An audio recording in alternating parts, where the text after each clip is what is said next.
আল্লাহ পাকের ইচ্ছা আল্লাহ আনিয়েছেন। এখন আলোচনার বিষয়বস্তু একটাই, সারা বাংলায় যে আলোচনা, সারা ভারতবর্ষে যে আলোচনা, সেটা হচ্ছে মসজিদ। জোরে বলেন কি? বাবরি মসজিদ। কি মসজিদ?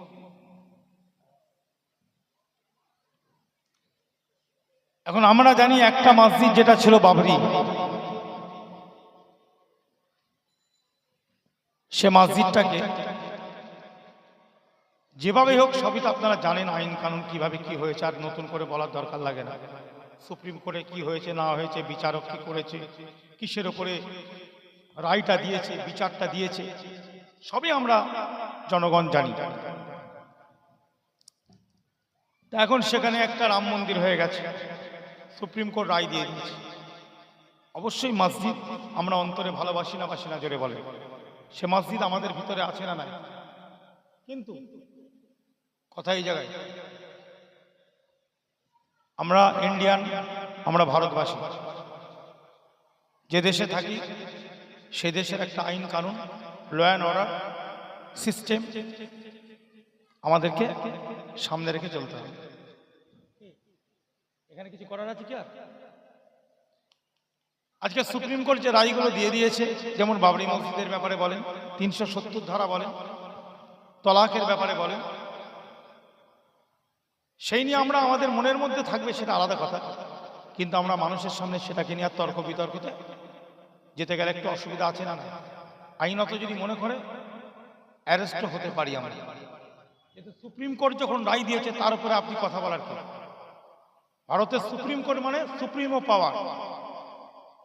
কি সুপ্রিমো মানে কি? ইংলিশের সুপ্রিমো মানে সেই হচ্ছে শেষ, তার কথাটাই শেষ। আপনার দেশে সুপ্রিম কোর্ট রায় দিয়ে দিয়েছে যেটার ব্যাপারে, আপনি সেটাকে নিয়ে আবার চর্চা করছেন, মানুষের মধ্যে আবার গোলযোগ লাগাচ্ছেন। আইনের লাইনে গেলে আমরা কিন্তু কি অসুবিধায় পড়তে, আমি যেটা বুঝি আমার জ্ঞানে আমি বলছি। এবার আরো অনেক জ্ঞানী আছে, তারা তাদের জ্ঞানে কাজ করছে, কথা বলছে, এটা তাদের personal matter. I will not involve this personal matter. I don't like. তারা তাদের মতন করছে, করুক। আমি আমার স্টাডি, আমার পড়াশোনায় যেটা বুঝি সেটা বললাম, সেটা নিয়ে বেশি এসব করা যাবে। তার বাদেও একটা কথা রয়ে যায়। এখানে একটা তাফসীর আছে, আপনাকে আমি আরেকটা বলছি। এই যে আল্লাহ বলছেন বিসমিল্লাহির রহমানির রহিম, ওয়া আন্নাল মাসাজিদা লিল্লাহি ফালা তাদউ মা'আল্লাহি আহাদা।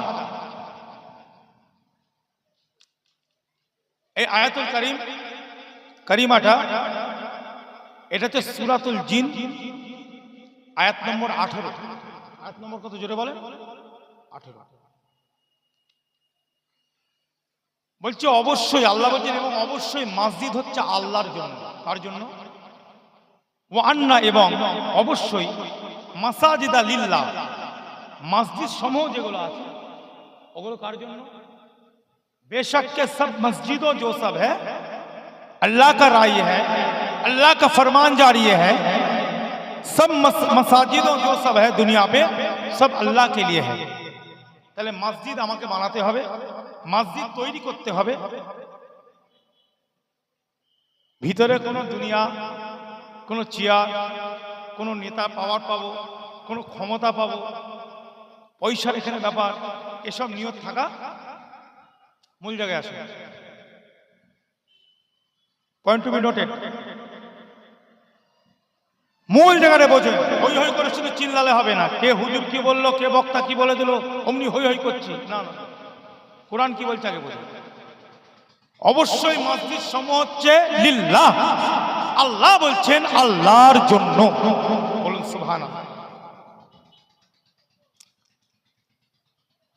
আল্লাহ বলছেন ফালা তাদউ মা'আল্লাহি আহাদা। আল্লাহর সাথে, ওই মসজিদ এমন একটা জায়গা, ওই জায়গায় আল্লাহর সাথে অন্য কাউকে ডাকা, अल्लाह के साथ दूसरे को पुकारना ला यजूज है। তাহলে মসজিদ মানে কি? এখানে লিখছি আল ইবারাতু ওয়া আন্নাল মাসাজিদা লিল্লাহ ফালা তাদউ মা আল্লাহি আহাদা, ইয়া আয়াতুন মিন সূরাতিল জিন ফিল কুরআনিল কারীম ওয়া তাআমুলুল মুসলিমিনা বিতাওহীদিল্লাহ ওয়া ইখলাসুল ইবাদাতি লাহু ফিল মাসাজিদ। এখানে তাফসীরের মধ্যে লিখছে এটা একমাত্র মসজিদ করবেন তাওহীদ, আল্লাহর ওয়াহদানিয়াত সেখানে হবে এবং সেখানে কি ইখলাস একটা থাকবে, ইবাদতের মধ্যে যেন ইখলাসটা থাকে ওই মসজিদগুলোর মধ্যে। বলুন সুবহানাল্লাহ। এর তাফসীর আরবিতে এটা দেখুন।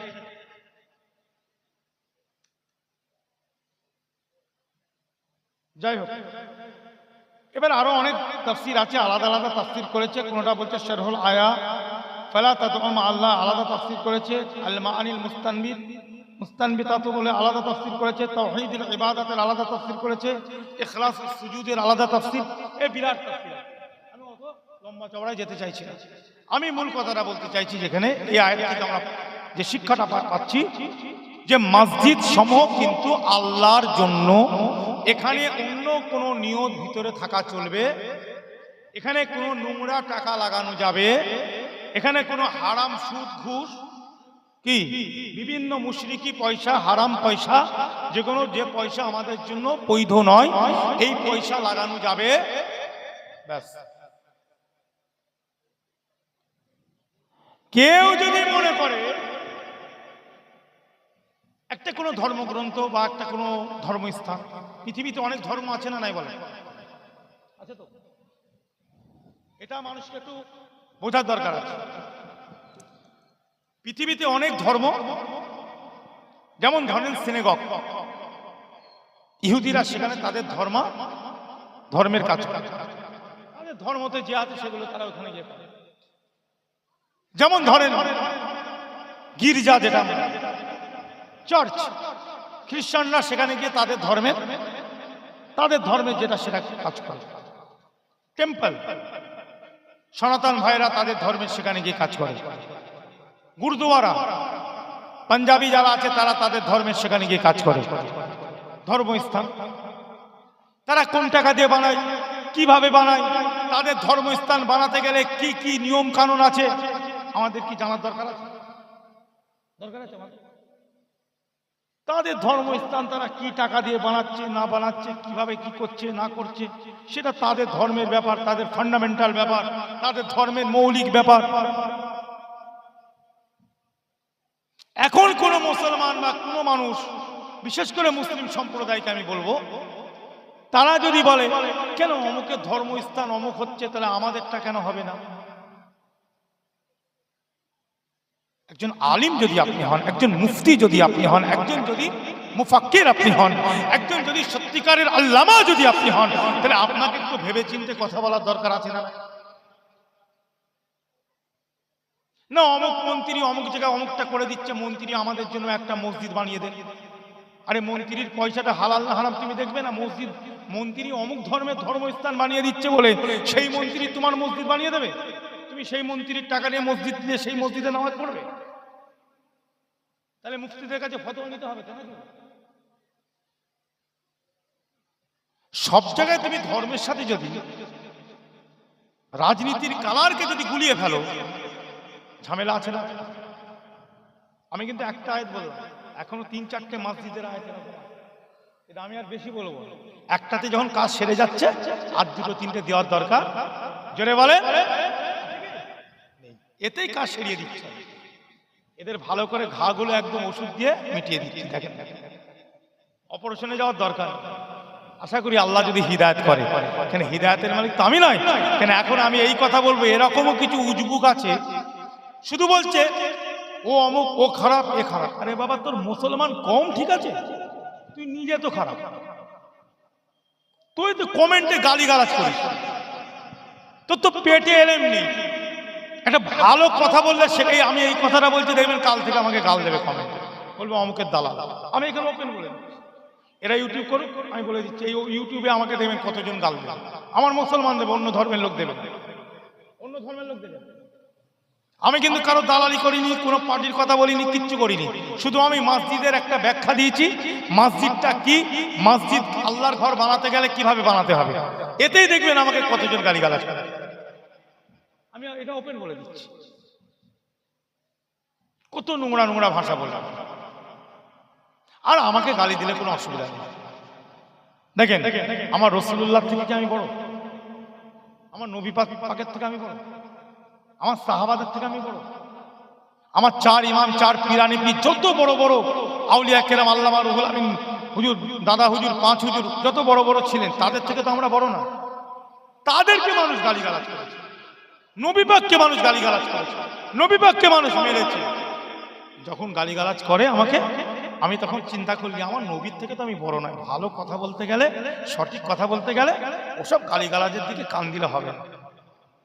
ওগুলোকে ছোট মনে করে যা করছে কাজ করে বেরিয়ে যেতে হবে। কথা ঠিক না? বল, সততার কথা বলে দিয়ে বেরিয়ে চলে যেতে হবে। কে গাল দিচ্ছে, কে কি করছে, অত যদি টেনশন নিতে যায় তাহলে কাজ করা যাবে না। কিন্তু ঘুরিয়ে আমি গালিগালাজ করি, আমি গালিগালাজ কেন? আমি হচ্ছে নবীর উম্মত, আপনারা হচ্ছে নবীর উম্মত। জোরে বলুন, আমি এটার বিরোধী।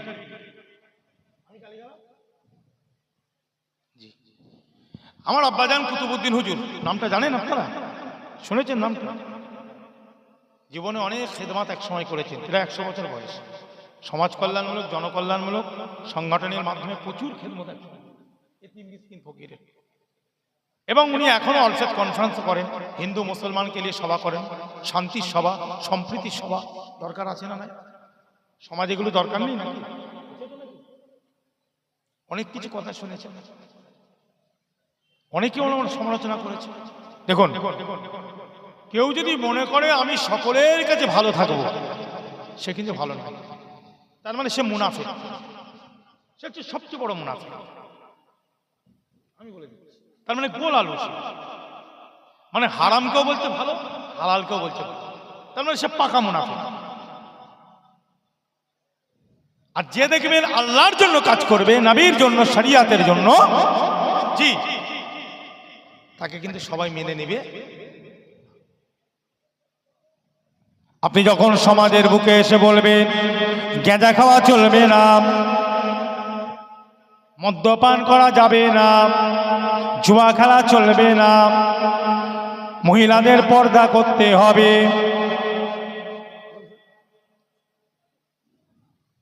এক শ্রেণীর মানুষ কিছু না বল, তাদের কাছে যারা এর মধ্যে নাই, যেগুলো বলছি এইগুলো যারা কাজের কাজই, তাদের কাছে কি কথাটা ভালো লাগবে?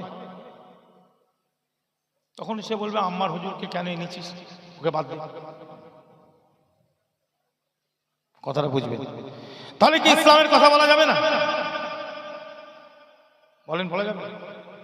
মুজাদ্দেদ জামান দাদা হুজুর পীর কেবলা ওসিও একটা গাইড বুক। হুজুর কেবলা কত বড় একজন আল্লামা ছিলেন, কত বড় একজন মাশায়েখ ছিলেন। আজকে আপনি চলে যান, আমি এবছরে গিয়েছিলাম ইউপিতে, বিভিন্ন মাজার জিয়ারত করলাম। পাঞ্জাবে আল্লাহ নিয়ে গেছে আপনাদের দোয়ায়, আল্লাহ দিল্লিতে নিয়ে গেছে, বিভিন্ন জায়গায় আল্লাহ আমাকে নিয়ে গেছে। সেখানে মাজারগুলোতে দেখছি কি করছে, কবরে কোথা ফুল, কোথা চাদর, কোথা পয়সা দিচ্ছে, বাক্স বসে রেখেছে, তারপরে তো সেজদা অমুক অমুক এগুলো তো চলছে। কিছু মানুষ বসে আছে, লেখা আছে সাজ্জাদা নিশিন, অমুক নিশিন, তমুক নিশিন, এখানকার অমুক তমুক। কিন্তু বলেন আজকে এখনো পর্যন্ত সারা ভারতবর্ষে আপনি মাজার কবরগুলোতে যাবেন, পরিস্থিতি এখনো আল্লাহ শুকর ফুরফুরার দরবারে, মুজাদ্দেদ জামানের দরবারে হুজুরের মাজার এখনো পর্যন্ত আল্লাহর ইচ্ছায় শরীয়তের উপরে দাঁড়িয়ে আছে। জোরে বলে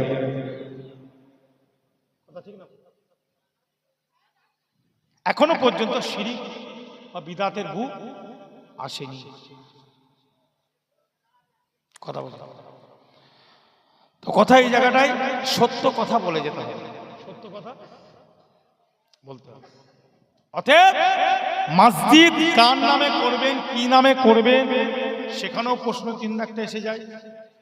কি টাকা দিয়ে করবেন সেটাও একটা ব্যাপার থাকে। এই সময় কেন এইভাবে করছে সেটাও একটা ব্যাপার থাকে। কি বিভিন্ন পর্যালোচনা করলে জিনিসটা কিন্তু অনেক কমপ্লিকেটেড, অনেক কমপ্লেক্স, অনেক জটিলতার একটা জায়গায় চলে গেছে। মসজিদ মানেই যে লাফ মারতে হবে তা না। রাসূল পাক সাল্লাল্লাহু আলাইহি ওয়াসাল্লামের অর্ডারে তাহলে মসজিদে কুবার পাশে যে একটা মুনাফিকরা মসজিদ বানিয়েছিল, জানা আছে তো নাকি?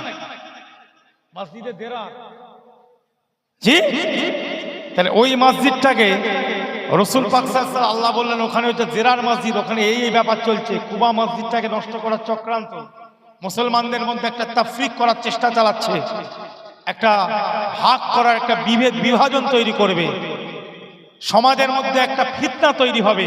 এখান থেকে আমরা যেটা পাচ্ছি, সমাজের মধ্যে একটা ফিতনা তৈরি হতে পারে, সমাজের মধ্যে একটা মারামারি তৈরি হতে পারে, সমাজের মধ্যে একটা ঝগড়াঝাটি হতে পারে, একটা খুনোখুনি হতে পারে, একটা ভাগ হয়ে যেতে পারে। অতএব ওই মসজিদে যাওয়া যাবে না।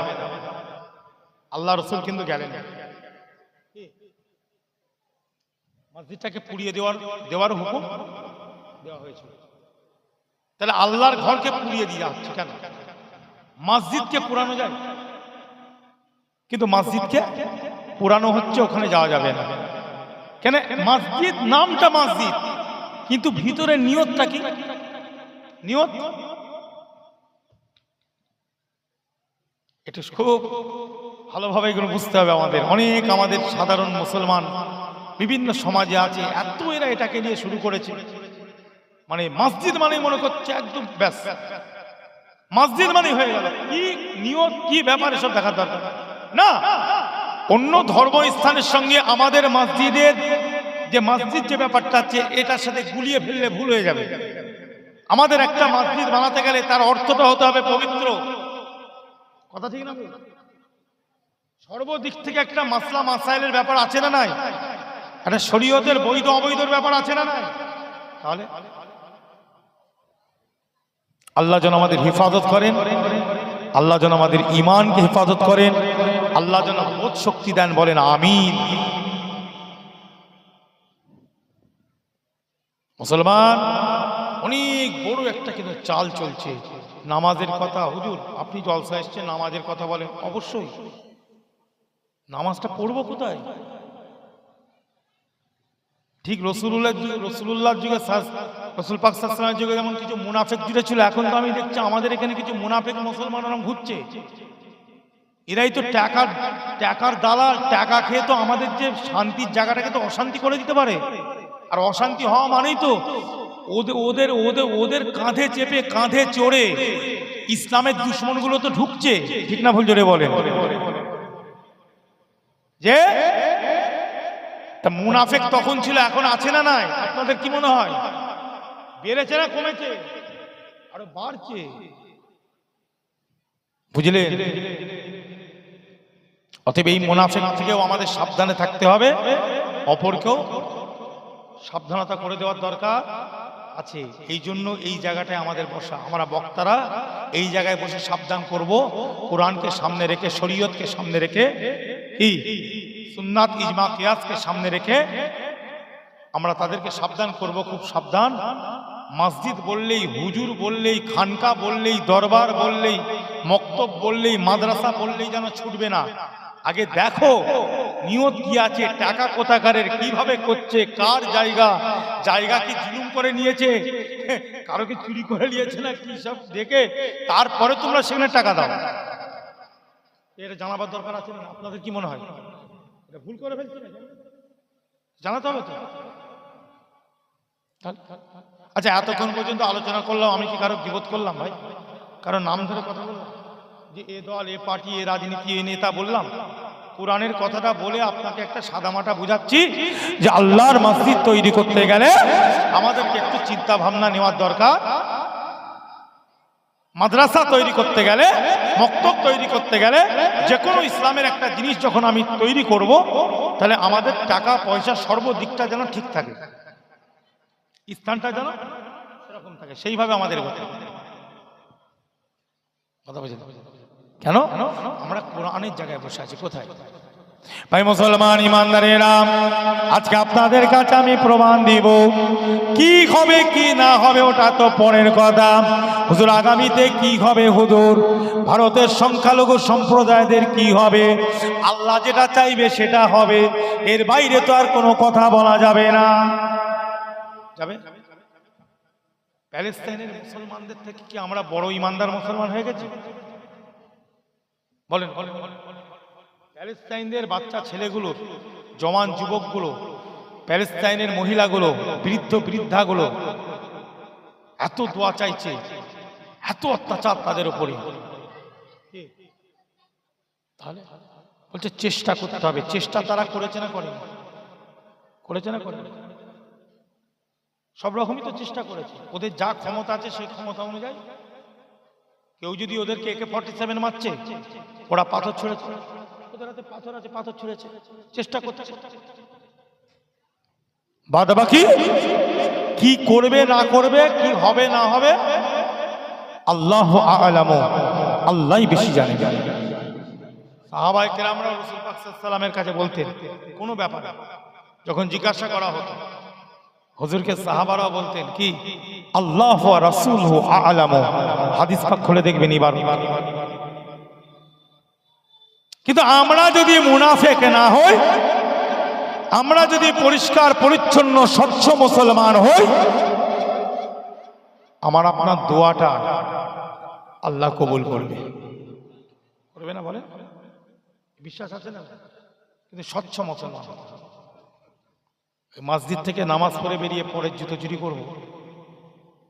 মসজিদ থেকে নামাজ পড়ে বেরিয়ে যখন ভাইয়ের জমি মাপা হচ্ছে আর 1 হাত বাড়াবো? হবে না। এটা ঠিক রাখতে হবে। আপনি বলেন আমাদের মধ্যে হিংসা ভর্তি, অহংকার ভর্তি, পরচর্চা, চগলখড়ি, রিয়া, লোভ লালসা, স্বার্থপরতা কি নেই আমাদের। কিন্তু আমরা ইন্তার মসজিদে নামাজও পড়ি।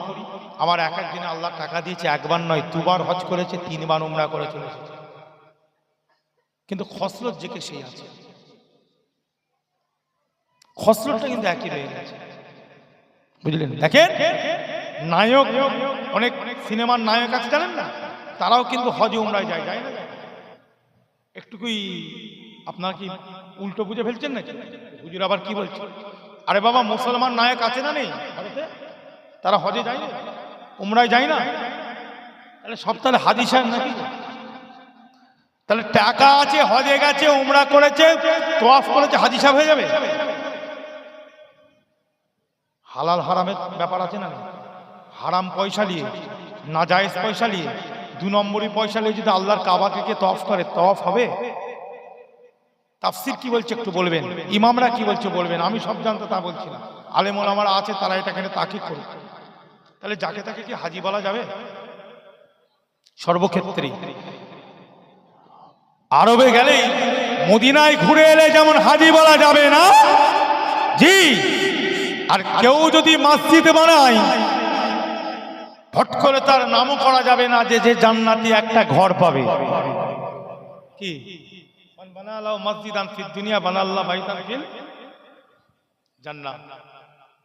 আল্লাহ বলছেন মসজিদ যদি দুনিয়াতে একজন বানিয়ে দেয়, এই হাদিসটা আবার অনেকের ক্ষেত্রে লাগিয়ে দিচ্ছে। তাহলে হাদিসটা কোন জায়গায় লাগাতে হবে, কোন জায়গায় ফিট হবে, সেটাও ব্যাপার আছে না? যেখানে সেখানে হাদিস ফিট করে দিলে হবে?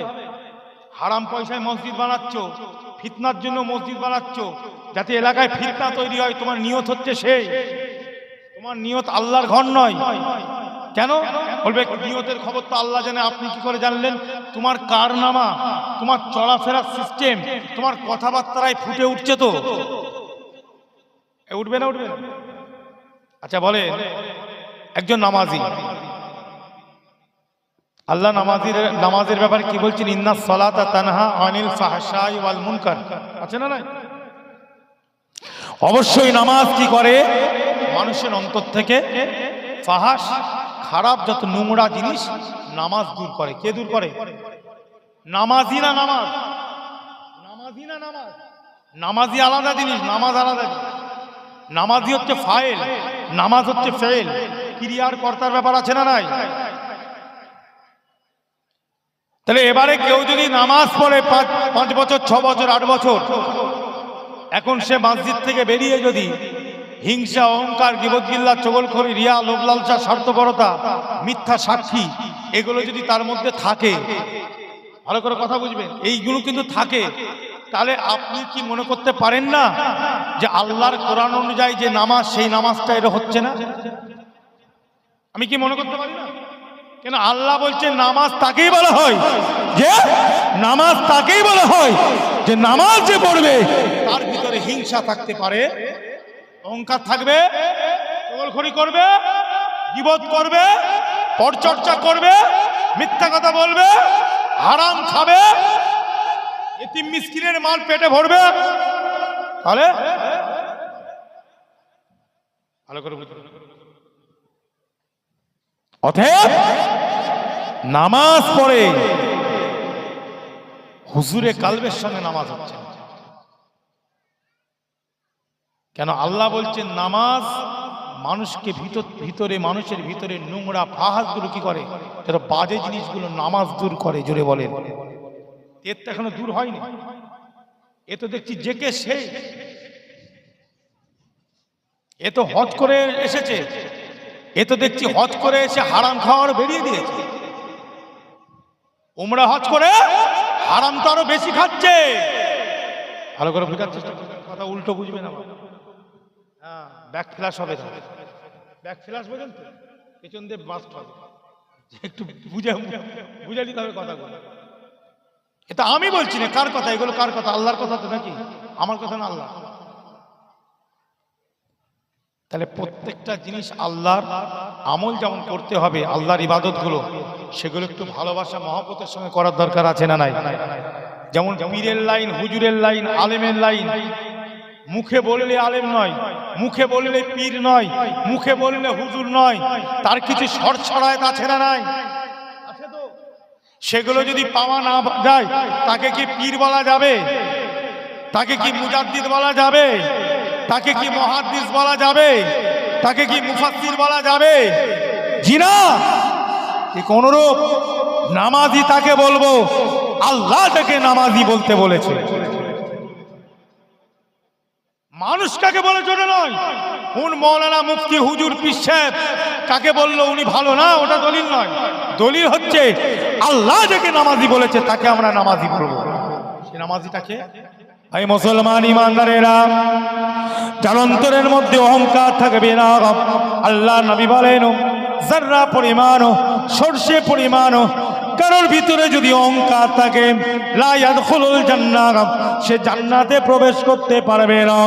অহংকার যার থাকবে না, নামাজি নামাজ পড়ে, ইবাদত করে, তেলাওয়াতে কোরআন থেকে নিয়ে সব কিছু আমাল করে, ইবাদত বন্দেগী করে, হুকুকুল্লাহ নাসের আমাল করে, কিন্তু তার অন্তরে অহংকারটা নাই, তার অন্তরে হিংসাটা থাকবে না। আল্লাহ নবী, আল্লাহ রাসূল বলেন এমন আমল করেছে, চিরজীবন আমল ইবাদত করলো, কিন্তু দেখা গেল অন্তরের মধ্যে হিংসা আছে, সরষে পরিমাণ হিংসা। আল্লাহ নবী বলেন কাঠ যেমন আগুনের মধ্যে দিয়ে দিলে কাঠটাকে আগুন পুড়িয়ে নষ্ট করে ফেলে, ঠিক অনুরূপ কোন মুসলমানের অন্তরে যদি হিংসা থাকে, হিংসা থেকে হাসাদ থাকে, ঠিক অনুরূপ তার পূর্বের আমালগুলো সব নষ্ট হয়ে যায়। আমল থাকবে না, নষ্ট হবে। ভিতরে যদি কারো হিংসা থাকে, সে যত নামাজ রোজা যত আমল জীবনে করেছে, আল্লাহ নবী বলছে ওগুলো কাঠ যেমন আগুন কি করে, কাঠকে কি করে, কি করে পুড়িয়ে শেষ করে দেয়। ও যদি মনে করে আমি তো আমলে বাদে সব করি, হিংসা করি, অসুবিধা নেই, কেন আমি তো আমল করছি, আল্লাহ নবী বলছে আমলটা থাকবে না। ওই আমলটা জোরে বলে থাকবে না, ওটা পুড়ে যাবে, নষ্ট হয়ে যাবে।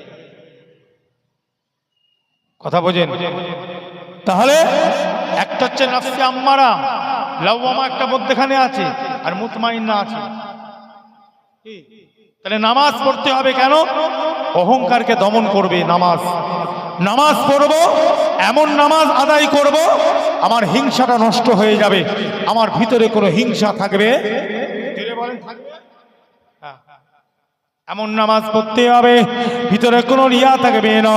হাদিসে সাহাবী হে মুমিন মুসলমান তারগিবের মধ্যে হাদিসটা পেয়ে যাবেন, আস-সাদিরার মধ্যে পেয়ে যাবেন। ওই সময় খলিফা ছিলেন হযরত ওমর ফারুক রাদিয়াল্লাহু তাআলা। ওমর ফারুক ফাওয়াজাদা মুআয ইবনে জাবাল কায়দান ইনদা কবরিন নবী সাল্লাল্লাহু আলাইহি ওয়াসাল্লাম। হযরত ওমর ফারুক খলিফা ছিলেন, তিনি কি পেয়েছিলেন? ওয়াজাদা ইউজিদু মানে পাওয়া।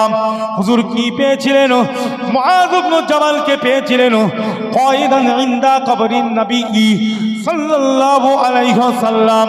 মুআয ইবনে জাবাল কায়দান ইনদা কবরিন নবী, হুজুরের কবরের কাছে বসে আছেন আর অঝনয়নে মুআয ইবনে জাবাল ক্রন্দন করছেন।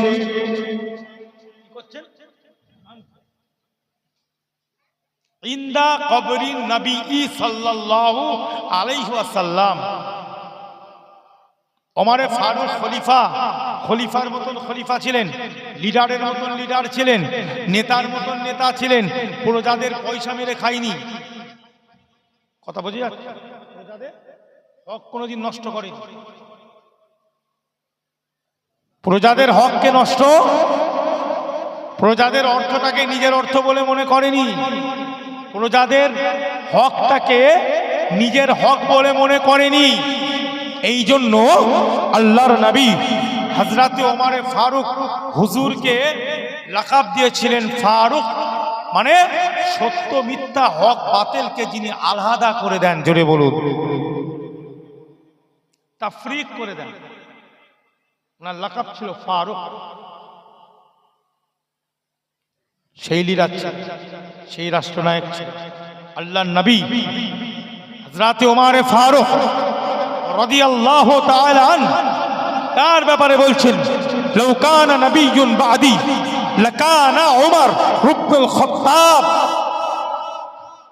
আমার বাদে যদি পৃথিবীর বুকে আল্লাহ পাক কাউকে নবী করে পাঠাতো, আল্লাহ রাব্বুল ইজ্জত আমার বাদে যদি আমি নবী মুহাম্মদ রাসূলুল্লাহ সাল্লাল্লাহু আলাইহি ওয়াসাল্লামের বাদে যদি আল্লাহ কাকেও নবী করে পাঠাতেন, হযরত ওমর ফারুক হুজুরকে নবী করে পাঠাতেন। বলা যাবে না সুবহানাল্লাহ? কি কথা বোঝা যাচ্ছে না?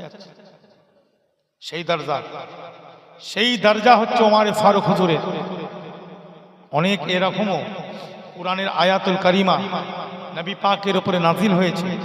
ওমর ফারুকের আলোচনার উপরে আল্লাহর নবীর সঙ্গে আলোচনা করেছেন। যেমন পর্দার ব্যাপারে ওমর ফারুক আলোচনা করেছিলেন হুজুরের সঙ্গে, হুজুর এরকম একটা ব্যাপার দরকার, উম্মুল মুমিনরা ঘুরছে, আমরা যাচ্ছি। আল্লাহ নবী আল্লাহর কাছে চাইলেন, পর্দার আয়াতুল কারিমা নাজিল হলো। জোরে বলুন, হিজাবের ব্যাপারটা।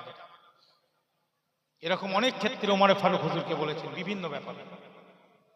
আল্লাহ নবী আল্লাহকে বলেছেন, আল্লাহ আয়াতুল কারিমা নাজিল করেছিল। বলুন না সুবহানাল্লাহ। লিডারের মতো লিডার ছিলেন। 10 বছর খলিফা ছিলেন। কত বছর? কথা বলেন, কত বছর? 10 বছর পাওয়ারে ছিলেন। কত বছর ক্ষমতায় ছিলেন? 10 বছর। ওনার খিলাফত কালটা ছিল, এনার খিলাফতের জামানাটা ছিল 10 বছর। আজারবাইজান, আফ্রিকা, রোম, এই যে আজকে যে প্যালেস্তাইনের যে আছে বাইতুল মুকাদ্দাস, কথা বুঝলেন? ওমর ফারুকের ওসিলায় সব আল্লাহ পাক 6 ফাতহ করে দিয়েছিলেন। জোরে বলুন।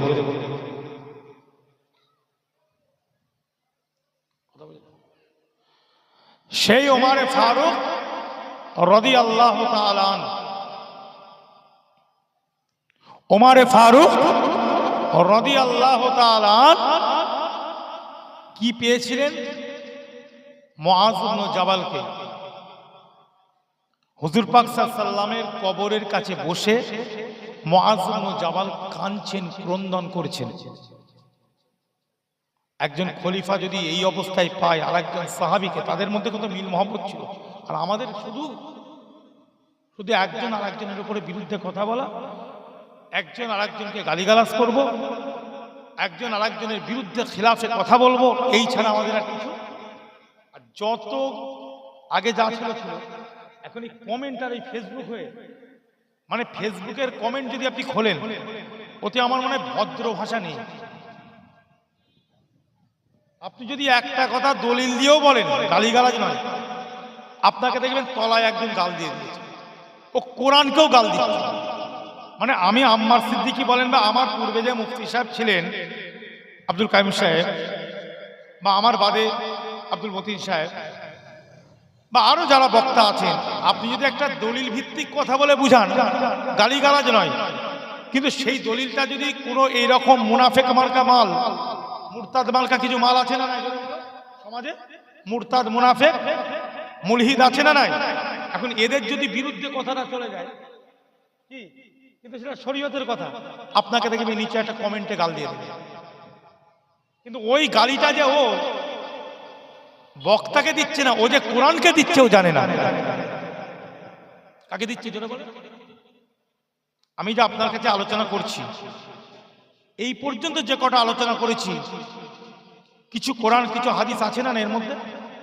আপনার কথা বলেন, আছে না? তাহলে এই যে প্রথম এসে যে আমি মসজিদের আয়াতটা বললাম, এই আয়াতটা, এই আয়াত এটা হচ্ছে আল্লাহর বাণী। কার বাণী? এটা আমার বাণী নয়, কোনো আলেম ওলামার তো কথা নয়, এই আল্লাহর কথাটা আমি আপনাদের কাছে তুলে ধরলাম। তাহলে এজন্য যদি কেউ আমাকে গালি দেয়, তাহলে আমাকে গালি দেওয়া হবে না, এই আল্লাহর বাণীকে গালি দেওয়া হবে। আল্লাহ বলছেন মসজিদ হচ্ছে আল্লাহর জন্য। এটা কার কথা?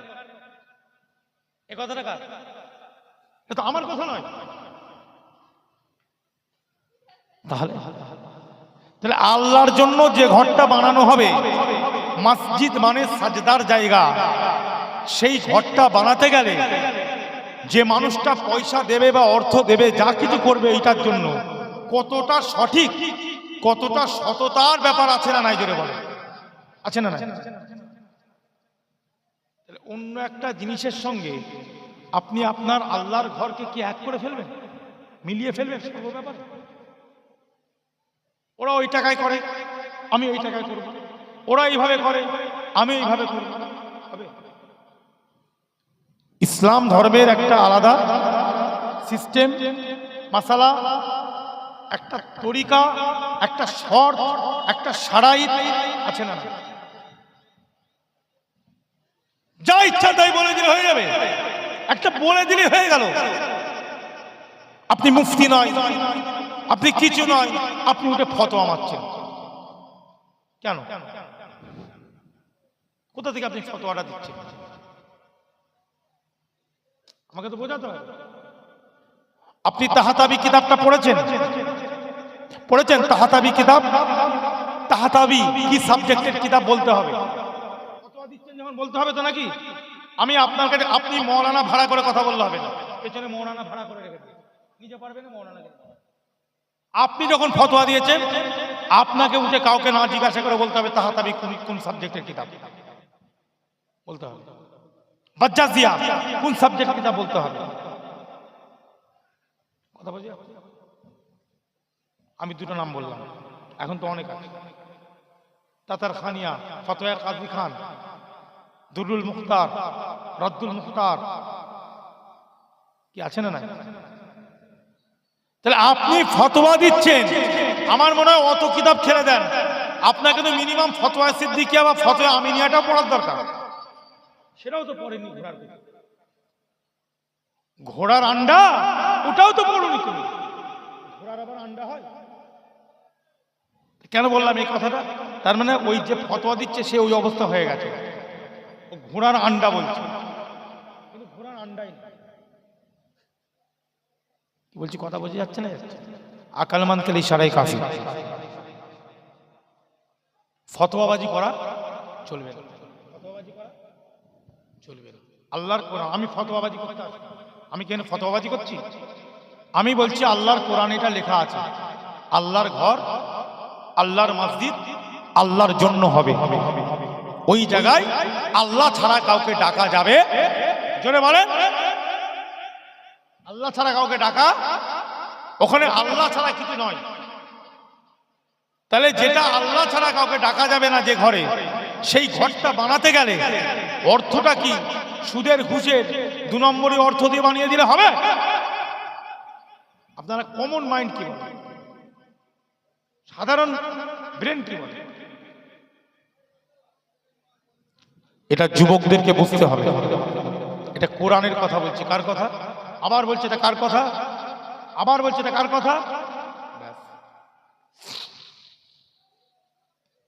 ভাই মুসলমান ইমানদারেরা, এই জন্য আমি বলি শুধু মসজিদ বানালে হবে না বাপ, শুধু নামাজ পড়লে হবে না, সেটা পরিষ্কারভাবে আল্লাহ কবুল করবে কিভাবে, আল্লাহর কাছে কবুলিয়াতের দরজা পাবো, সেই নিয়ত, সেই জিনিসটা রাখার দরকার আছে না নাই? জোরে বলো। মুসলমান ভাইয়েরা, এই ইমানদারেরা, এই জন্য আপনাদেরকে আমি সতর্ক করি, মুনাফিক হইতে সাবধান, মুরতাদ হইতে সাবধান, মুরতাদ হইতে সাবধান। নামে মুসলমান হলে হবে না, দেখতে লাগছে মুসলমান কিন্তু ভিতরে মুসলমানের কিছুই নাই। কথা বোঝা যাচ্ছে না? যাচ্ছে না? জোরে বলুন। মুনাফিক হলে হবে না, মুরতাদ হলে হবে না, মুলহিদ হলে হবে না। মুসলমানের মতন মুসলমান হতে গেলে বাবাজি অহংকার রাখা যাবে না, হিংসা থাকবে না, পরচর্চা করব না, পরচর্চা করা যাবে না। পরচর্চা করলে কঠিন শাস্তি আছে না নাই? মৃত্যু মানুষের গোশগুলোকে আল্লাহ খাওয়াবে। কি খাওয়াবে না খাওয়াবে? এই মুসলমান ইমানদারেরা, রিয়া করা যাবে না, লোক দেখানো ইবাদত চলবে না। এই যে আমি হাদিসের সাহাবীটা আপনাদের কাছে তুলে ধরেছি, এবারটা ইবারতটা তুলে ধরেছি। ইন্দা কবরিন নবী সাল্লাল্লাহু আলাইহি ওয়াসাল্লাম, আল্লাহ নবীর কবরের কাছে বসে বসে মুআয ইবনে জাবাল রোনা জারি করছেন, ক্রন্দন করছেন। সঙ্গে সঙ্গে জিজ্ঞাসা করা হয়, কি কারণে আপনি কাঁদেন? ওমরে ফারুক বলেন, কাঁদার কারণটা কি? ওই সময় মুআয ইবনে জাবাল বলেছিলেন, এ খলিফাতুল মুসলিমিন ওমরে ফারুক, আমি এই জন্য কাঁদি, আমি আমার নবী পাকের জবান মুবারকে একটা কথা শুনেছি। কথাটা হলো, রিয়া হচ্ছে ছোট শিরিক। রিয়া, রিয়া মানে লোক দেখানো ইবাদত। এই রিয়া হলো ছোট শিরিক। রিয়া করবে না। যেমন আমরা একটা শিরিক করি, যারা অনেকে সে শিরিকটা বড় শিরিক। সেটা কি? সেটা হচ্ছে আল্লাহ ছাড়া কারো কাছে মাথা নত করা। আল্লাহ ছাড়া অবশ্যই আল্লামা হুজুরের কিতাবে লেখা আছে, অবশ্যই মির্জা হুজুরের কিতাবে লেখা আছে কদমবুসি করা চলবে। কথা ঠিক না? বল, জোরে বলুন। বিভিন্ন দলিল আদিল্লাহ তারা এনেছেন। আদাবুল মুফরাদ থেকে দলিল এনেছেন বাপ। ইমাম বুখারীর লেখা কিতাব, হাদিসের কিতাব আদাবুল মুফরাদ, দলিল এনেছেন ঠিকই, কিন্তু না না না, মাথাটা যেন নত না হয়ে যায়, মাথাটা যেন নিচু না হয়ে যায়, মাথা নত করা যাবে না। কিন্তু যদিও কোনো সময় যদি অসাত্রে হয়ে যায়, আপনার ইচ্ছা নাই মাথা নত করার, আপনার মনের মধ্যে ইচ্ছা নাই যে আমি মাথা নত করব, হঠাৎ তাড়াহুড়োর মধ্যে কদমবুসি করতে গিয়ে যদি মাথাটা একটু টলেও যাই, এতে তবুও মাফ আছে, আল্লাহর কাছে তওবা করে নেবেন। কেন? আপনি তো ইচ্ছা করে করেননি। তার বাদেও সতর্কতা রাখতে হবে না? হবে না? জোরে বলেন। সতর্কতা থাকতে হবে। এই মুসলমান ইমানদারেরা, এগুলো আমাদের বোঝার দরকার আছে। তাহলে মাথা নত করা যাবে না, সাজদা দেওয়া যাবে না, আল্লাহ ছাড়া কাউকে সাজদা দেওয়া যাবে না। যদি দেওয়া হয় এটা শিরিক। আর একটা শিরিক হলো, ছোট শিরিক হলো রিয়া, লোক দেখানো ইবাদত। মানে আমি নামাজ আদায় করছি, আমি আজকে কোরআন তেলাওয়াত করি, আমি আমলগুলো করি, আমার মনের মধ্যে একটা চিন্তা আসলো, এলাকার মানুষ আমার নাম করে, এলাকার মানুষ আমায় দেখবে, আমার একটু আমলের নাম করছে, আমি আমল করছি আল্লাহর কাছে পাওয়ার জন্য। আমার আমলের উজরাত, পুরস্কারটা, প্রেজেন্টেশনটা দেবে কে? জোরে বলুন। কে দেবে? পুরোপুরি আল্লাহর কাজ, আল্লাহ আমাকে দেবে। ওর মধ্যে যদি বান্দার একটু যদি প্লাস পয়েন্ট দেওয়ার চেষ্টা করেন, এটাই হলো শিরিক, এটাকে বলা হয় রিয়া। কি বলা হয় জোরে বলেন? একজন সাহাবী মানে কি জানেন? কিতাবের মধ্যে লিখছে একজন সাহাবী যদি ঘোড়ায় চড়ে যায় আর তার পায়ের খুঁড়ের, ঘোড়ার যে পায়ের খুঁড় আছে না, খুঁড় হয় না, ওই খুঁড়ের ধুলোর যোগ্য, বলছে তার পরবর্তীকালের আল্লাহর ওলিরা ওই জায়গাতেও পৌঁছাতে পারবে না। জোরে বলুন। তাদের ঘোড়ার খুঁড়ের যে ধুলোর কি ওই পজিশনে পরবর্তীকালের ওলি আল্লাহ পীররা পৌঁছাতে পারবে। সেই সাহাবী আমল করেছেন মুআজ ইবনে জাবাল। জি, মুআজ ইবনে জাবাল আমল করেছেন, কিন্তু তিনি কাঁদছেন। এত আমল করার বাদেও, এত নামাজ, সাহাবীদের নামাজ আর আমাদের নামাজ, আল্লাহ নবী সাহাবারা নামাজ আদায় করছেন, এমন ভাবে দাঁড়িয়ে থাকতেন পাখি পক্ষীগুলো মাথায় এসে বসে যায়। তারা জানে এটা মানুষ নয়, একটা স্ট্যাচু, কোনো পাথরের বা কোনো জিনিস দাঁড়িয়ে আছে। কিভাবে নামাজে দাঁড়াতে বুঝতে পারছেন? হুজুরে কাল খুশু এবং খুদু, জোরে বলুন। এই নামাজ পড়ার বাদেও, এই নামাজ মানে ওই নামাজ আর আমাদের নামাজ, কথা বুঝতে পারছেন? এটা বলতে চাইছি, ওই নামাজ পড়ার বাদেও সাহাবায়ে কেরামরা রোনাজারি করছেন। মুআজ ইবনে জাবালের মতন একজন জলিল কদর সাহাবী, একজন জলিল কদর সাহাবী এত নামাজ আদায় করার বাদে জি আল্লাহর নবীর কবরের কাছে বসে বসে কাঁদছে। বলা যাবে না সুবহানাল্লাহ? বলা যাবে না সুবহানাল্লাহ? আমরা কোথায় পড়ে আছি সাহেব? কি অহংকার, কিসের হিংসা? নোংরা এক ফুটা পানি, কি জোরে বলো, নোংরা পানি, যেটা আমাদের শরীর থেকে নির্গত হলে গোসলটা ফরজ, সেই পানি দিয়ে আমরা তৈরি সবাই। নাপাক একটা পানি, দুর্গন্ধ পানি, নোংরা, গোসল ফরজ। পেচ্ছাপ করলে গোসল করতে হয় না, পেচ্ছাপ করলে, কথা বোঝেন? আবু হানিফা হুজুরের সাথে আবার এই নিয়ে একটা আলোচনা আছে, পেচ্ছাপ আর এই মানি নিয়ে, বাউল আর মানি নিয়ে না একটা ব্যাপার আছে, সে বিরাট ওয়াকিয়া, আজকে আর বলবো না। যাই হোক, পেচ্ছাপ এত নাপাক, আবু হানিফা হুজুর বলছে, কথা বোঝা যাচ্ছে না? কিন্তু সে পেচ্ছাপ করে গোসল করতে, কিন্তু মানি বেরোলে সেই মানি থেকে আমরা তৈরি। হলে খালে মশলা না বললে হবে না, কি গো? সবকিছু কি কেপটে বলবে না? মশলা মশলা কথা বলতে হবে, জানতে হবে তো। কবে জানবে? আল্লাহ নবী সাল্লাল্লাহু আলাইহি সাল্লাম নিজের বিয়ের ঘটনা, কি ব্যাপার, কি মাসলা, কি সব হুজুর খোলাখুলি বলেছে না? বলেন, হাদিস বলেন, সব বলেছে। আয়েশা আম্মা জান বলছেন আমি আমার নবীর সঙ্গে কিভাবে গোসল করতাম, কি করতাম, সব বলেছে, সব হাদিস আছে। কি করবেন আপনি? না বললে মশলা জানবো আমরা? আল্লাহর নবী যদি এগুলো না পরিষ্কার করে দেন তাহলে আমরা জানবো কি করে? ওই জন্য তো হুজুর নিজের জীবনের সব কিছু ঘটনা জানিয়ে দিয়েছে হাদিসের মাধ্যমে, তার কথার মাধ্যমে, তার সুন্দর শোনার জবানেতে তিনি জানিয়ে দিয়েছেন। জোরে বলুন। নাপাক পানি দিয়ে তৈরি, তাদের আবার বড় বড় কথা। আর মরে যাওয়ার বাদে বাপ বলছে ওই মেয়েটার সাথে বিয়ে দেবো, কি বলছে জোরে বলো? আব্বা বলছে ওই মেয়েটার সাথে বিয়ে দেবো না, ছেলে বলছে ওকে বিয়ে করবো। ওই মেয়েটার থেকেও আরো সুন্দর সুন্দর মেয়ে আছে না? মেয়েটা বলছে ওই ছেলেটাকে বিয়ে করব, বাপ বলছে মেয়েটাকে ওই ছেলেটার সাথে বিয়ে দেবো না, ওর থেকেও ভালো ছেলে আছে, দেখতেও সুন্দর আছে, সুপুরুষ। এখন মেয়েটা বলছে ওকে না দিলে আমি করবো। কথা কি বলছি বুঝলেন? কিছু করার নেই, কিছু করার আছে কি? কোথায় কি ঘটিয়ে ফেলবে আজকালের জওয়ান যুবতী মেয়ে, বুঝতে পারছো তো? হ্যাঁ, কথায় কথায় কি করছে বুঝতে পারছি না? আত্মহত্যা, বাপ মা মুরব্বী সব মোবাইল হয়ে আরো কি হয়ে গেছে, যেমন মোবাইল দরকারও আছে, আবার এই মোবাইল থেকে অনেক যাই হোক বিয়ে দিয়ে দেওয়া হলো, আর কি করা যাবে।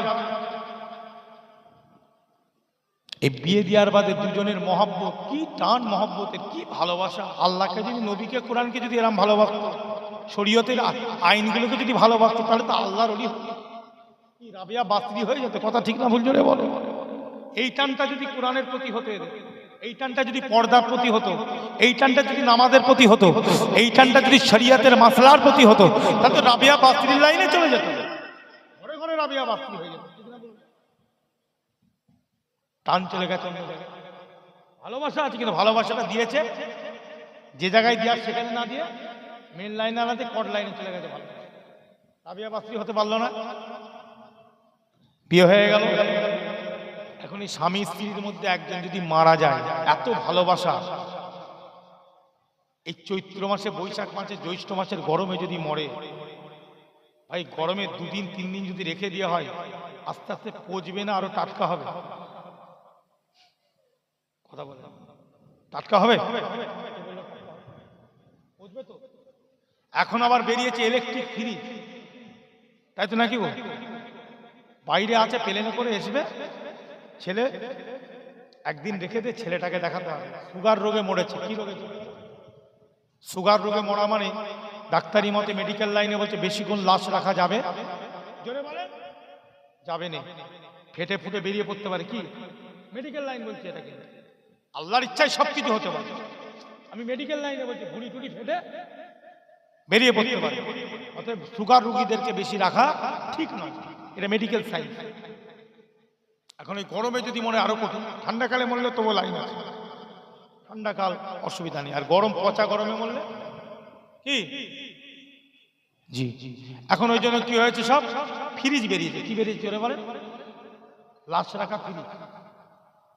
যেমন আমাদের ফ্রিজে বরফ খাই, দেখো তো কি গো, ওই লাশ ঢুকিয়ে দিলে ফ্রিজ চালিয়ে দাও কাঁচের মতো, ওর মধ্যে ও একদম ঠান্ডা হয়ে আছে, একদম ঠান্ডা, কোনো অসুবিধা, নো টেনশন। এখন কতদিন ঠান্ডা রেখে দেবে, পাথর হয়ে যাবে।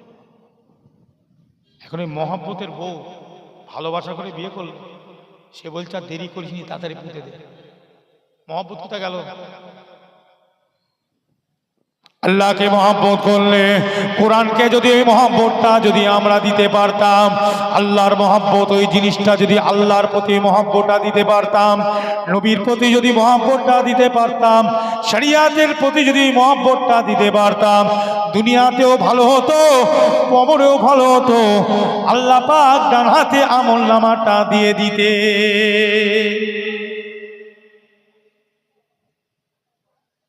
দুনিয়ার মহব্বত এখানেই শেষ, মরে গেল। জওয়ান যদি মেয়ে হয়, কদিন বাদে দেখবে আর একটা বিয়ে করে দিয়েছে। কোথায় ভালোবাসা গেল? ও আর একটা গেলে দেবে। জওয়ান ছেলে হলে বউয়ের সাথে এত মহব্বত, বউ মরে গেছে 2 বছর 4 বছর 5 বছর 8 বছর 10 বছর বাদে, কোথায় মহব্বত গেল? আল্লাহর প্রতি মহব্বতের ব্যাপারটা আলাদা। এই জন্য আমি বলি, সব ধর্মস্থান হচ্ছে, সেই ধর্মস্থানের সঙ্গে মসজিদের তুলনা করা যাবে না। এটা আমরা মুসলমান, আমরা করতে পারি না। মসজিদের মহব্বত আলাদা, মসজিদ যে পয়সায় করব সে পয়সাটাও আলাদা। মসজিদের সঙ্গে কোনো দিক থেকে তুলনা করা যেমন যায় না, সেই রকম মহব্বতটা আল্লাহ রসুলের প্রতি মহব্বত আর দুনিয়ার একটা জিনিসের মহব্বত কোনোদিন তুলনা করবেন না। আল্লাহ রসুলের শরীয়তের মহব্বতের সঙ্গে দুনিয়াবি মহব্বতকে তুলনা করা যায় না। চিরজীবন চেয়ারে পাওয়ার দেখালে, ধরে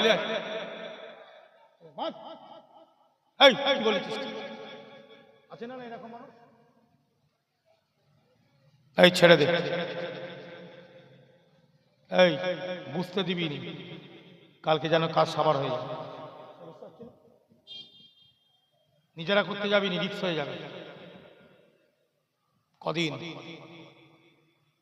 এই যে আঙুল চালাচ্ছে আর এই যে চেয়ারে বসে এই হচ্ছে এই ওই করছে, ও মাল যখন টপকে যাবে কে ঝুলাবে? ওকে ঝুলিয়ে রাখা হবে তো নাকি? আমি মুসলমানদের কথা বলছি, অন্য ধর্ম এখানে আনবেন না। আমি আমার মুসলমানদের ভুল ঠিক ভালো বলবো, অন্য ধর্মের কি আছে আমার বলার কি দরকার আছে? দরকার লাগছে কি সেটা তারা বলবে। আমি বলছি মুসলমান যেগুলো আছো, তোমাদের এত গরম কিসের? একটা জায়গা পেয়েছো দুনিয়াবি জায়গাটা কিসের জায়গা জোরে বলো? একটা দুনিয়াবি ক্ষমতা পেয়েছো, দুটো মানুষের কাজ করো না, দুটো মানুষকে দাও না, দুটো গরিবের একটু মুখে তুলে দাও না। মরে যাওয়ার বাদে তারা কাঁদবে, তারা দোয়া চাইবে, যদিও কিছু গুনাহটুনা যদি হয়ে থাকে তাদের দোয়াতে আল্লাহ তোমাকে পার করে দেবে। জোরে বলে ওই মাজলুম গুলো কাঁদবে, ওই এতিম গুলো কাঁদবে, ওই এলাকার প্রজা যে অসহায় ছিল তুমি তার ঘর করে দিয়েছো, তুমি তাকে একটা কিছু করে দিয়েছো, বিপদের সময় পাশে দাঁড়িয়েছো, হসপিটালে পয়সা নয় তুমি পাশে দাঁড়িয়েছো, তুমি মরে যাওয়ার বাদে ওই গরিব এতিমটা আল্লাহর কাছে কাঁদবে, আরে এই মানুষটা আমার অনেক কিছু করেছে, আর এই কথাটা যখন বলবে আল্লাহর আরশে পৌঁছে যাবে, আল্লাহ তোমার तमाम গুনাহগুলোকে মাফ করে দেবে। এটা কি তুমি চাও না?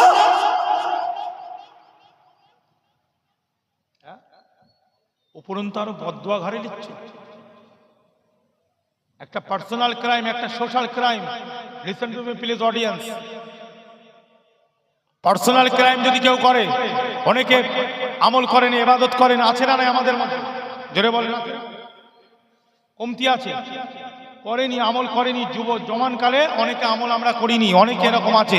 আল্লাহ আমায় মাফ করে দেন, আল্লাহ আমায় ক্ষমা করে দেন, আল্লাহ আল্লাহর এই কাজটা করতে পারিনি, আল্লাহ আপনি এটা বলেছেন এটা করতে পারিনি, এইভাবে কাঁদছেন।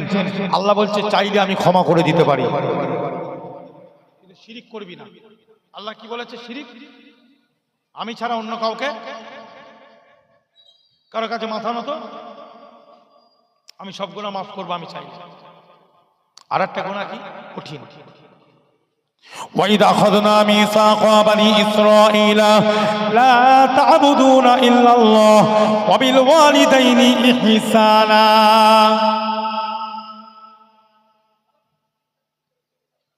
وذي القربى واليتامى والمساكين وقولوا للناس حسنا وقيموا الصلاة وآتوا الزكاة ثم توليتم إلا قليلا منكم وأنتم معرضون سبحان الله। এর মধ্যে সব একটা তাহলে শিরিকের গুনাহ। কিসের গুনাহ? আল্লাহ পাক পার্সোনাল ক্রাইম করে ফেলেছি, আল্লাহ পার্সোনাল গুনাহ করেছি, আল্লাহ আমি অনেক গুনাহ করে ফেলেছি, আল্লাহ হুকুকুল্লাহ, আল্লাহ আপনার হক ঠিক মতন আদায় করতে পারিনি, আপনি যেগুলো বলেছিলেন সেগুলো করিনি। আল্লাহ পাকের কাছে আপনি ক্রন্দন করেন, সেজদায় লুটিয়ে গেলেন, তেলাওয়াতে কোরআন করবেন, তাসবিহ তাহলিল পড়ছেন, ইস্তেগফার পড়বেন, সব সময় আস্তাগফিরুল্লাহ পড়েন। আল্লাহ পাক চাইলে রহমানুর রহিম মাফ করে দিতে পারে।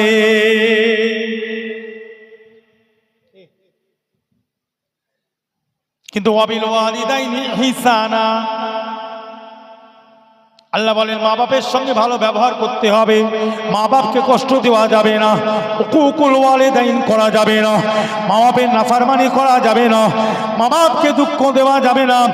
তোমার কারণেতে তোমার পিতামাতা কাঁদে, তোমার কারণেতে তোমার পিতামাতা কষ্ট পায়, না না না, তোমার পিতামাতা যদি কষ্ট পায় আল্লাহ ক্ষমা করবে না। পিতামাতা যদি ক্ষমা করে তবে আল্লাহ তোমাকে ক্ষমা করবে। এই গুনাহটা কঠিন না? কঠিন কি গো? এই গুনাহটা কেন বলেন? এটাও কিন্তু হুকুকুল ইবাদ। যেটা বলেন কি, বাপ মা কি বান্দা বান্দি তো নাকি? আপনি বাপ মাকে কষ্ট দিয়েছেন, হুকুকুল ইবাদ। এটা কিন্তু হুকুকুল্লাহ নয়, হুকুকুল ইবাদের গুনাহ।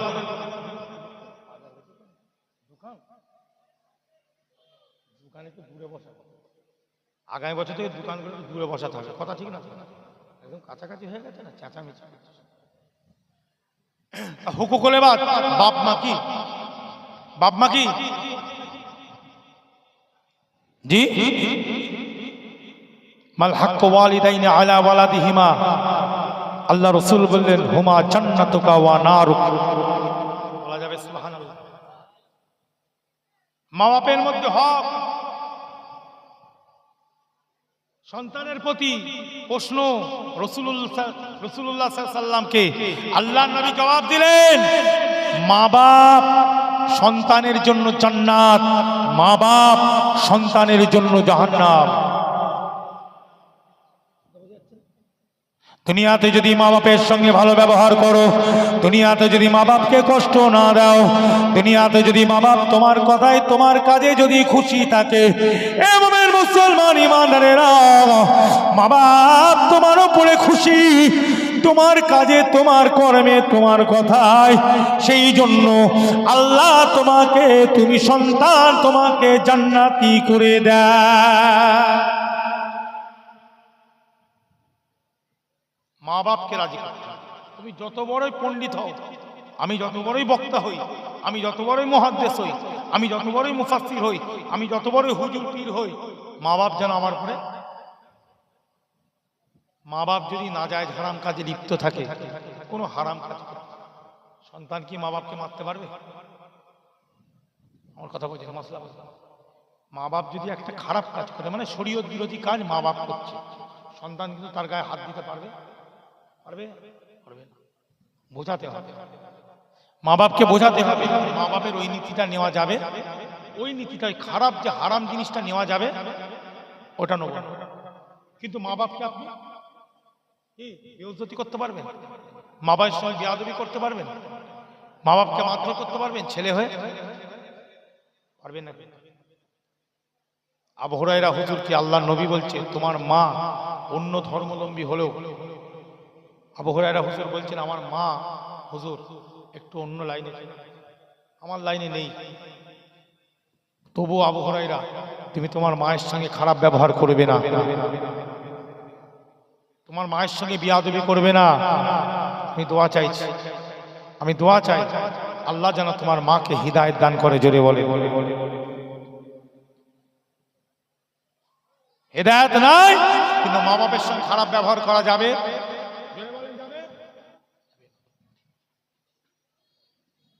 তাহলে একটা হলো শিরিক, আর একটা গুনাহ হলো মা বাপ, তার সঙ্গে যদি খারাপ ব্যবহার, কষ্ট দেয়, মা বাপ কাঁদছে, দোকানতলায় বসে, বিভিন্ন জায়গায় বসে বড় বড় লেকচার আছে না, একদম বড় বড় ভাষণ, সব জানতাম, গ্রামে এরকম কিছু আছে না, সব জানতাম, ওরে বাপরে লম্বা চওড়া কথা, কিন্তু এদিকে বাড়িতে খবর নিলে মা বাপকে কষ্ট দেয়।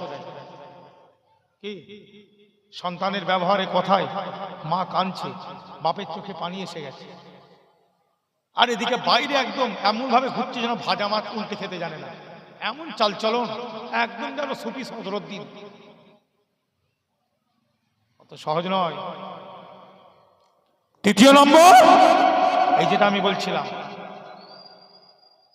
রাষ্ট্রনায়ক মুহতামিম, কি কথা বলে চাই বলে, যারা সমাজের একটা দায়িত্ব নিয়েছেন, যে কোনো একটা সংগঠন, সংস্থা, যে কোনো একটা ইনস্টিটিউশনের আপনি দায়িত্ব নিয়েছেন, সেটাকে ঠিকভাবে দায়িত্বটা পালন করেন। তাদের কিছু হক, তাদের কিছু জিনিস, তাদের কিছু মাল, তাদের হক, সেই জিনিসগুলোর, সেগুলো আপনি আমি ভক্ষণ করতে পারবো? জোরে বলেন, পারবো? যেমন ধরেন এই মাহফিল, আমাকে ভাইরা বলেছে একটু কম্বল তুলে দিতে। কি তুলে দিতে? জোরে বলেন। এবার মানে 500 কম্বল দিয়েছে, তাই তো? কত দিয়েছে? 57। আচ্ছা, 500 টাকা করে দাম বলবো, আমি ভুল হয়ে গেছে, 500 টাকা করে দাম, 57টা কম্বল দিয়েছে। তাহলে আগামী বছর কম্বল দেওয়া হবে না, হবে না? আপনারা বলেন, আগামী বছর আরেকবার দেওয়া হবে তো নাকি? এইভাবে পরপর চললে ভালো না, এটা বন্ধ হয়ে যাওয়া ভালো? কাজটা ভালো কাজ না খারাপ কাজ? দরকার। খুব সুন্দর একটা এরা কাজ করছে, আমার খুব ভালো লাগলো জিনিসটা। অনেক জলসাতে এরকম নেই, নেই বললেই চলে, খুব সুন্দর একটা সিস্টেম। অতএব আপনাদের কাছে আমি বলবো, এই খাতা টাতা নিয়ে এসে কোথায় গেল? এই বললে হুজুর একটু বলে দেবেন, আর বসে থাকলে চলে এসো। হ্যাঁ, টাইম লাগবে তো না বলতে, 10টা 59 হয়ে গেছে। আপনাদের কাছে আমি বলবো, আমার পরের বক্তা আসবেন আলোচক মাতিন সাহেব ভাই আসবেন, আব্দুল মাতিন সাহেব ভাই আসবেন। তার আগে পর্যন্ত আমি আপনাদের কাছে একটু বলবো কম্বলের ব্যাপারে। 500 টাকা করে কম্বল আপনারা সব দেবেন, একটা করে, দুটো করে, যার যেমন ক্ষমতা হয়।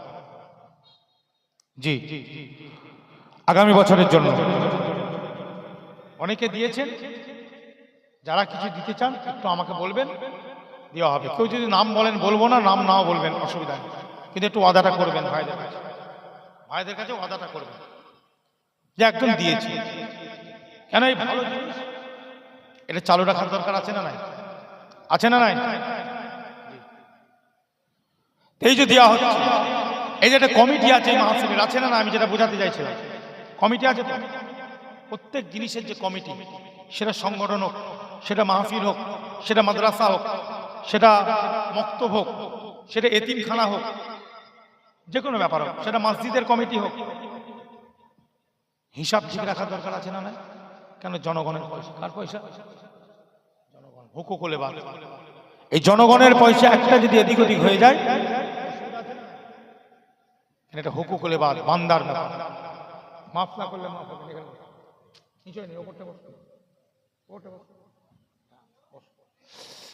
কি বলছি কথা বুঝলেন?